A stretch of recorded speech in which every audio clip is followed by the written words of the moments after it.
We're at the Shrewsbury Folk Festival with Rachael McShane. Hello Rachel. Hi. How's your festival been so far? It's been lovely actually. We just got here last night after spending a long time on the motorway.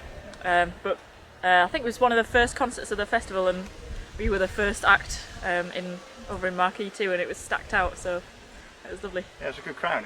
It was, yeah. Really nice. The album has a very fresh style. It's not like anything I've heard before. I would describe it as a jazz, funk, soul, folk thing. Yeah. How would you describe it?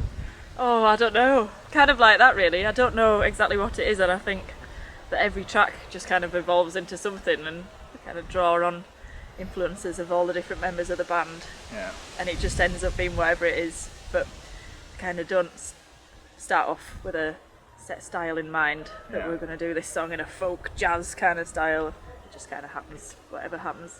So do you find that certain standards lend themselves to that adaptation more readily than others?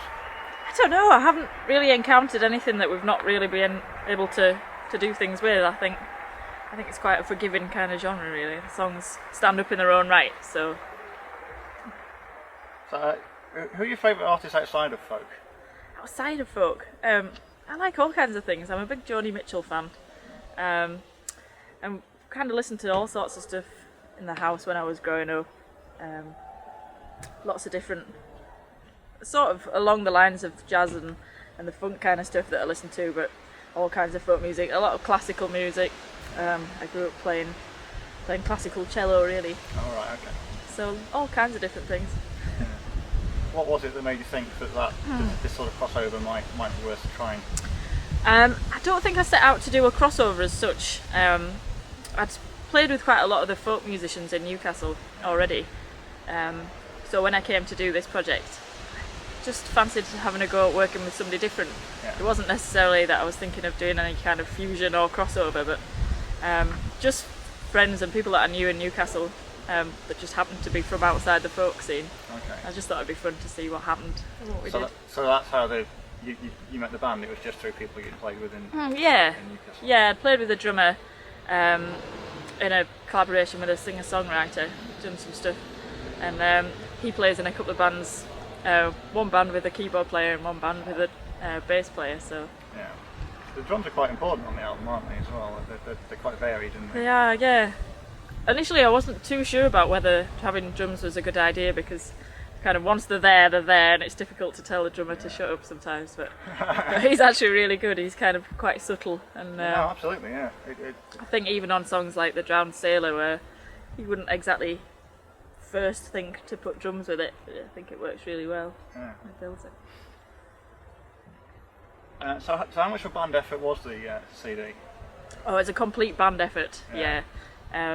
All the songs actually were songs that I brought to the band, but arrangement wise we kind of sat in a dining room and worked them out together, and some of them took a long time to evolve, and took us a while to kind of realise what sound we could make, but some just came straight off. I think the first song that we put together was Captain Ward, which is the first song on the album, and we kind of did that the first day and it stayed exactly the same arrangement since. So that's interesting, because that's quite a song that there are a few quite contemporary, quite distinctive versions out there, and yours is completely different. It is, yeah. And you make it very much your own song. Yeah, I think we started doing that song, and then shortly afterwards there was a Faustus version and there was a John and John version, and I hadn't recorded mine yet. But yeah, I think it's a different version to what all of that crowd do. So can you tell us a bit more about your band, about the people? Yeah. People in the band. I've got James Peacock, is a piano player. He's a big tall fella, and he's kind of the band's 7-year-old as well. We kind of had to look after him and play cards with him now and again. But he's a great player, and he thinks about chords in such a crazy way that I can't even begin to think about. But he does a lot of kind of the funk side of things and a lot of soul music as well. And he plays in a band called Mama Coca with the drummer Adam Sinclair. Yeah. Adam actually was a big influence on the album because he was also the producer and he engineered it all as well. Oh, right, so okay, yeah. A hell of a task for him. Yeah. But it was great having him actually be the producer, because he knew the music so well, and he kind of knows my taste and knows the things that I like. And then Jonathan Proud is the bass player. He also plays with Adam in a band called Peculiar Disco Moves. Right. Do they have peculiar disco moves? They've got some peculiar outfits is what they've got. Have to be seen to be believed. But yeah, he plays all kinds of stuff and big into his jazz and things. And another one that he was big into arranging a lot of the stuff. Yeah, when we first started putting the album together, the tracks, it was some songs that I'd been singing for a long time, and a few songs that I knew that I wanted to do. And we had a gig at Brampton last year, and as we were putting the set list together, we were kind of writing down highwayman, sailor, captain. There's kind of a bit of a theme emerging of all these different men.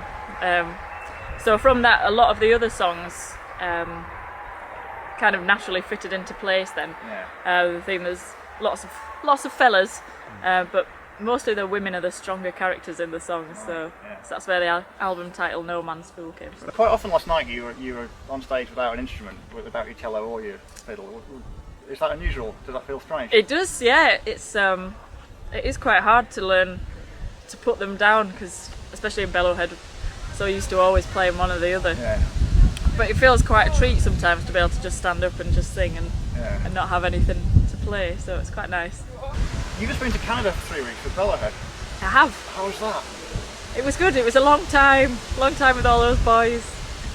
But it was great. We did a bit of a tour. We went to London, Ontario, and then on to Winnipeg and Edmonton, Vancouver, British Columbia. We were all around that area, which was lovely. Well, isn't it? Yeah, 3 weeks. Yeah, it's quite a long time. But had some lovely festivals. They have a thing out there called workshops, which are kind of different to the workshops that we have here, in that it's sort of maybe 2 or 3, maybe 4 bands all put on a stage, never met, never played together. Here you go, play some stuff. And sometimes there's a theme, and sometimes it works really well, and sometimes it's a bit daunting. There's already quite a lot of you. Yeah. Do they then bring more players on stage? Yeah, so there maybe be us and another 3 bands or something.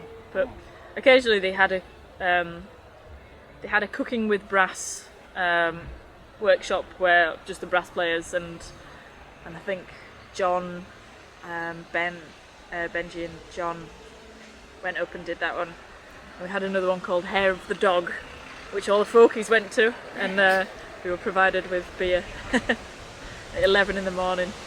Dear me. How did you meet up with Bellowhead in the first place? I was studying in Newcastle at the time with John Bowden's girlfriend, right. And she knew that they were after a cellist and somebody who could perhaps play the fiddle as well, and if they could sing that was a bonus, and they also wanted a girl for the band, so I kind of fitted the bill and Faye put me forward. So. And what's next for Bellowhead? We've got a tour later in the year. I think it's October, and I should know that, it's in my diary. So yeah, we've got a tour later in the year, some big shows in Shepherd's Bush Empire again, and then Are you doing anything else for the Royal Festival Hall? yes, and I don't think I can say yet. I think it's a secret. Is it Broadside Ballads stuff? No, I don't think I can say. Okay. I'm sorry. Fair enough. I don't know if I'm allowed yet because I'm not sure it's confirmed. No, that's fine. But yeah, there will be more stuff at the South Bank Centre. We've got certainly some plans to do something. I think some of the band are going to be in a Christmas show down there with Sandy Toksvik, which I can't make, I'm afraid. But yeah, some of those guys are going to be playing You did for Christmas Revels a couple of years ago, right? Yeah, we're not doing that this year, unfortunately, but there will be the Christmas show with some of the guys in it. And are there plans afoot for the 3rd CD? Yes, there are indeed. Yeah, we've already started working on some material, and there are plans to record, I think, in April. Right. So, yeah. You have to plan quite a long way ahead with these. You do, yeah. It's quite a complicated band to get together. Sure it is. Yes.